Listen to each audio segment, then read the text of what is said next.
your favorite? Yeah, crime I that you've spent so covered? much time researching this case. Is the case of a man named Suhaib Ilyasi. Now, this name would ring familiar with your audiences aged over 40, I would say. ये नाम उन्हें 100% पता होगा और हमें पता ही नहीं है.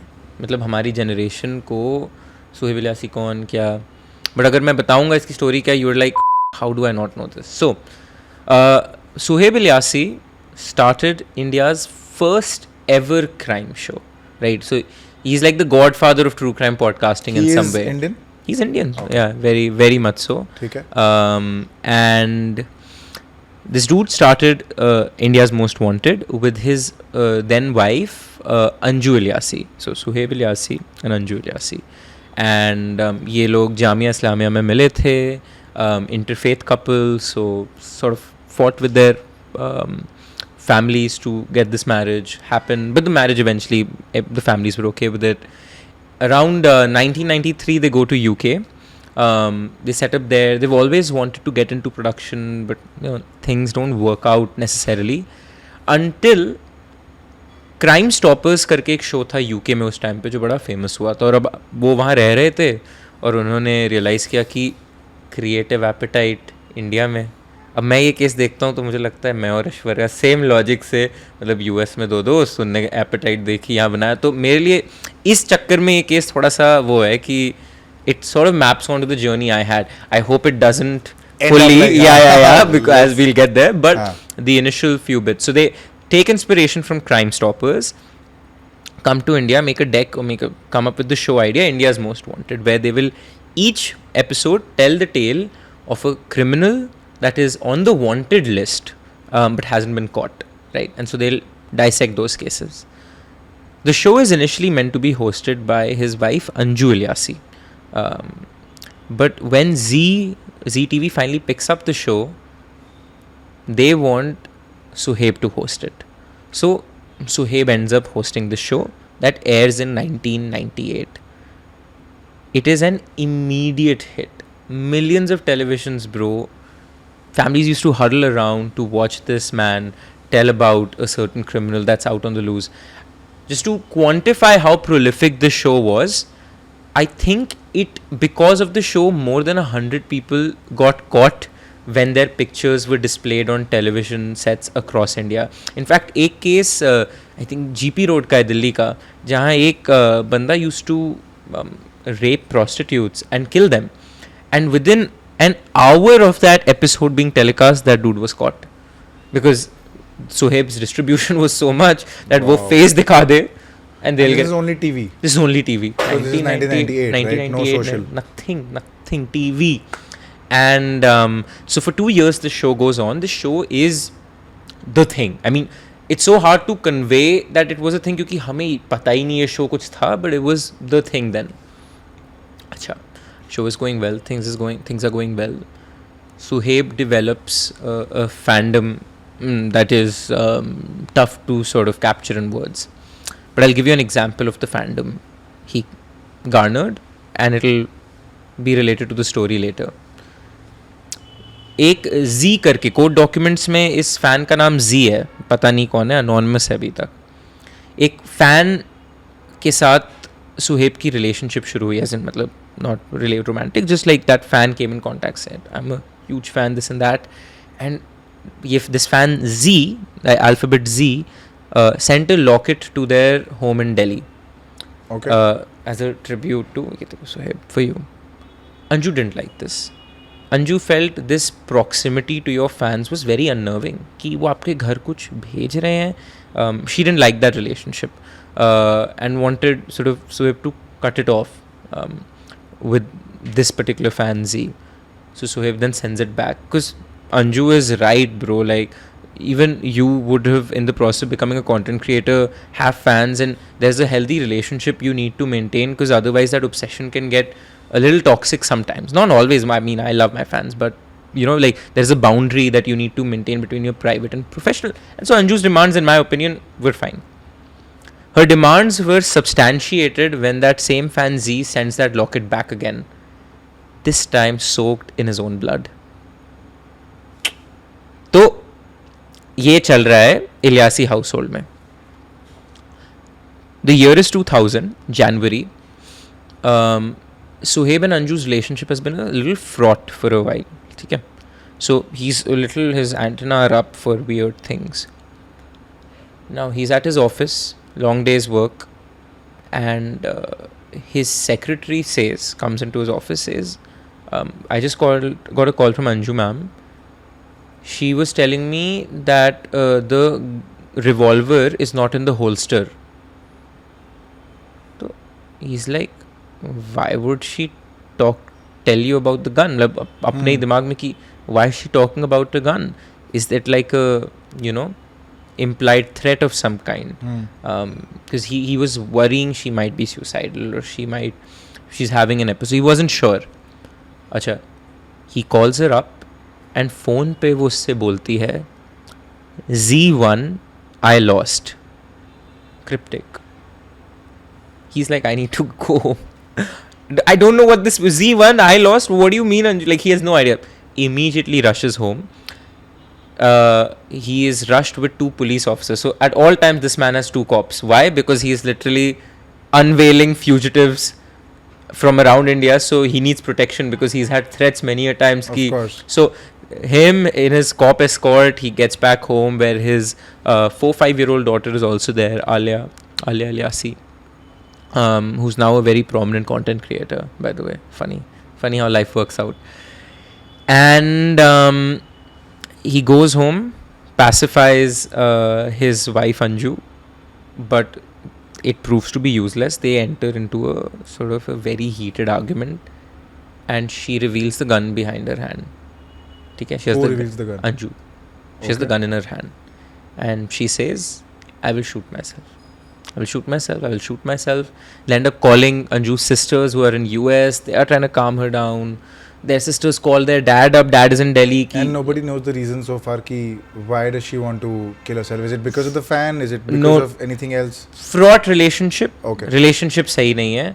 And one argument is it was like having an episode. You know, it was having a breakdown. Ki senseless thoda sa, but gussa. अब वो गुस्सा एक फ्रॉड रिलेशनशिप से जागता है.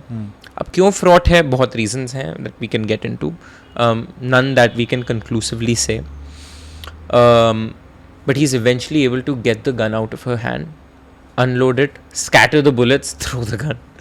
Phew. Problem solved, right? You'd think. He goes into his daughter's room, calms her down, because imagine a daughter sort of being witness to this, and Anju re-enters the room, this time with a knife in her hand.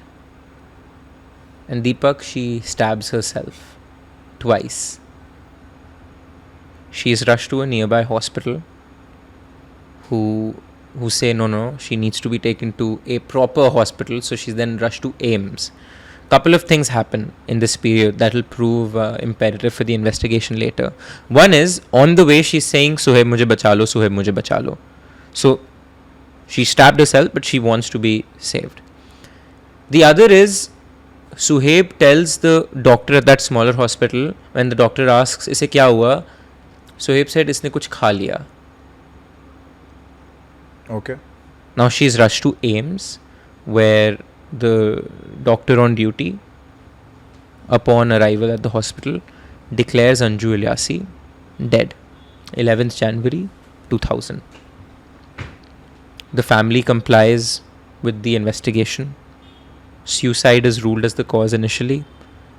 Suhaib's in-laws, Anju's parents, are on Suhaib's side. Like a loving damad we have, and this is a suicide. 2 months, that is the narrative. Until in March, early morning, the police comes knocking at Suhaib's house. Wakes him up, arrests him. Arrests him for abetment to suicide and demanding dowry. This complaint was filed by Anju's sisters, who said that Anju's death is abetment to suicide. इसने इसको suicide commit करने के लिए मजबूर किया. As the time goes on, this complaint turns into, hold on, Suhaib ने ही ये murder किया. ठीक है?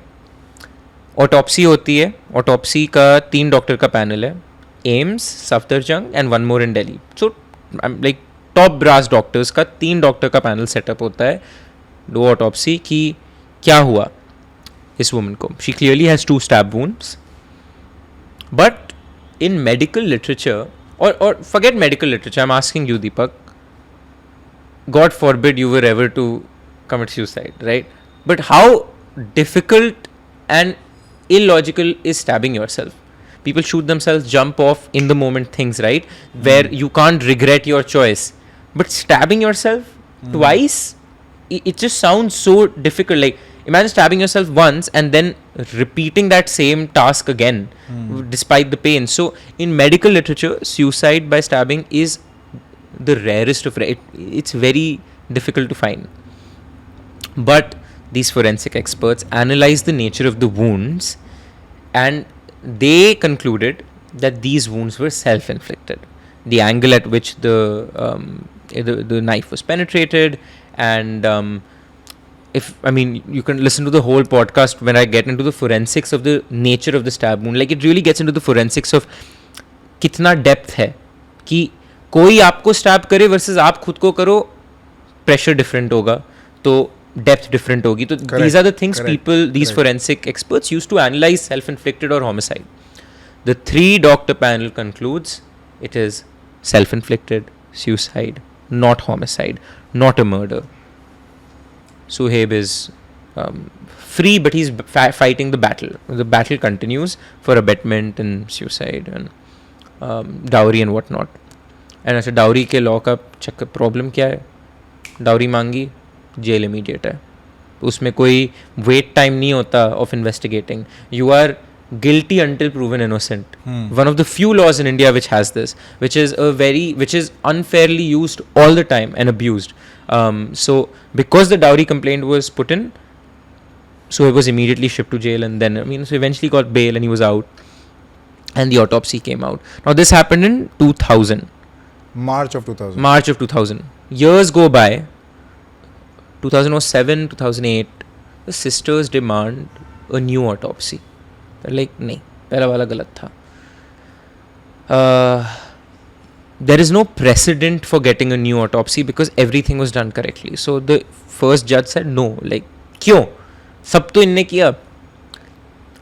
But in an unprecedented decision by the judge, a new autopsy was conducted with a 5-doctor panel. Okay. And this is a fresh 5-doctor panel. Fresh 5-doctor panel. Okay. In 2013, I think. I might get the date wrong here. This panel rules it to be most likely a homicide.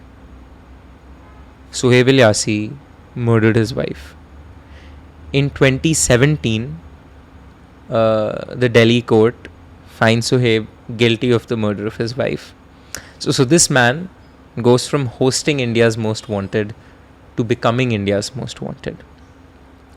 He still believes in his innocence. In this period, many other things have happened. To find out, go to the Desi Crime podcast. But I'll tell you, Anju's parents, dad and brother, are on Suhaib's side. So after this complaint is done by Anju's sisters, Anju's dad and Anju's brother say, "Hamari daughter had anger issues. Suhaib is not responsible for anything. Suhaib has never asked us for dowry, and we do not support these claims being made by our sister and our daughter." खुद की family में ही disagreement. And so this happened. Alia has now grown up. Alia supports her dad. Alia believes in her dad's innocence. 2017 में court का ये verdict आया, guilty. Suhaib escalates it to the Delhi High Court. Delhi High Court revisits it. Now, in Indian system, you have the right to elevate it. And the Delhi High Court does something which, when I was reading the court documents, Deepak, blew my mind. That how, I don't know how to say it nicely, but stupid might be the right word. The 5-panel second autopsy was. ये Delhi High Court के जज बैठते हैं, उन doctor से पूछते हैं, चलो भाई आपने करी सेकेंड ऑटोप्सी, गुड, उसमें आपने मतलब कंक्लूजन ही बदल दिया, तो आपको कोई ठोस एविडेंस रहा होगा टू चेंज द डिसीजन. तो जजेस ने पूछा ठीक है, क्या आपने ओरिजिनल ऑटोप्सी की वीडियो देखी, क्योंकि they didn't have the body 10 years on ना, they were relying on the evidence collected in the previous autopsy. They asked that five doctor panel, क्या आपने इनिशियल ऑटोप्सी की वीडियो देखी? Doctor panel goes no. आपने पुराने doctors से बात करी? नो. आपने कोई एविडेंस देखा, लाइक जो शर्ट और वो सब उसने पहनी थी, ये सब है पुलिस के पास? Did you see the evidence? No. So the जजेस were like, on what basis did you reverse the decision? What kind of a autopsy is this where you've seen none of the evidence? What have you done? They had no answer. So to me, this panel of doctors, I'm not going to make claims about corruption or whatnot, because I don't know, but to me it is absolutely senseless that they reversed this ruling without any substantiation. And the Delhi High Court saw this through and through. And so in 2018, they came out with their ruling in which they found Suhaib Ilyasi innocent. And since then, he's been a free man.